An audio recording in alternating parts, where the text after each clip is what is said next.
Maraming judges dito sa Pilipinas, corrupt. Fiscal, corrupt. Bagay, maliit lang kasi ang sweldo rin eh.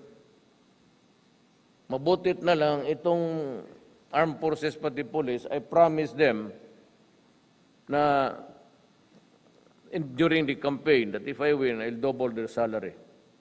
Or would it be nice to do it after the Marawi siege? Matapos na maraming patay, sabihin ko, mayroon kayong double. Butit na lang nasali ko doon sa campaign. Alam ko kasi because I am from Mindanao and I knew that this thing will happen verily. Kaya yung unang command conference namin, nandiyan yan sila. They never talk. They were, pricing me of everything. And at the end of the meeting,